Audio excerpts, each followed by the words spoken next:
उत्तर प्रदेश का बहुप्रतीक्षित Ganga express way 29 अप्रैल से आम जनता के लिए खुलने जा रहा है। प्रधानमंत्री नरेंद्र मोदी हरदोई से इसका उद्घाटन करेंगे। एक्सप्रेस वे शुरू होने के बाद बरेली से लखनऊ सहित मेरठ और प्रयागराज तक का सफर तेज और आसान हो जाएगा। बरेली शहर के कैंट थाना क्षेत्र के मिर्जापुर गांव में एक हिस्ट्री शीटर का शव पेड़ से लटका मिलने से सनसनी फैल गई। 38 वर्षीय रमेश, जो 7 अप्रैल को जेल से छूटकर घर पर लौटा था, उसका शव गांव से करीब 1.5 किलोमीटर दूर जंगल में नीम के पेड़ से लटका मिला। रविवार रात एक ग्रामीण ने शव देखकर सूचना दी, जिसके बाद पुलिस मौके पर पहुंची और शव को पोस्टमार्टम के लिए भेज दिया।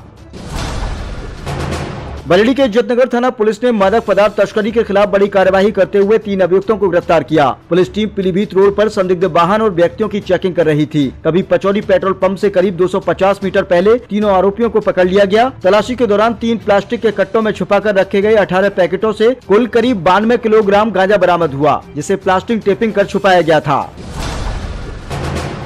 बरेली में भारतीय खेल प्राधिकरण यानी कि SAI प्रशिक्षण केंद्र पर संडे ऑन साइकिलिंग कार्यक्रम का आयोजन किया गया, जिसमें महिलाओं और बालिकाओं ने बढ़ चढ़कर हिस्सा लिया। साइकिलिंग रैली SAI केंद्र से शुरू होकर धोपेश्वर नाथ मंदिर, नाथ चौक और मदारी की पुलिया होते हुए वापस केंद्र पर जाकर समाप्त हुई।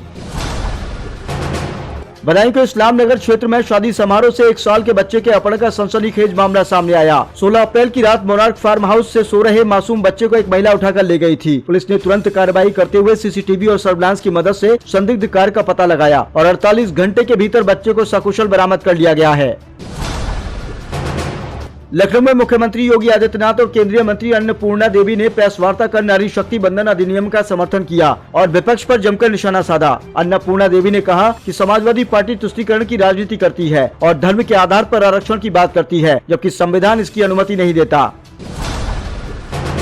समाजवादी पार्टी के राष्ट्रीय अध्यक्ष अखिलेश यादव ने महिला आरक्षण को लेकर केंद्र सरकार पर निशाना साधा। उन्होंने कहा कि नई जनगणना के बिना महिला आरक्षण लागू करना सही नहीं होगा, क्योंकि जब गिनती ही गलत होगी तो आरक्षण कैसे सही होगा। उन्होंने कहा कि विपक्ष इस बिल के खिलाफ नहीं है, लेकिन आरक्षण के भीतर आरक्षण जरूरी है ताकि सभी वर्गों की महिलाओं को बराबर हक मिल सके।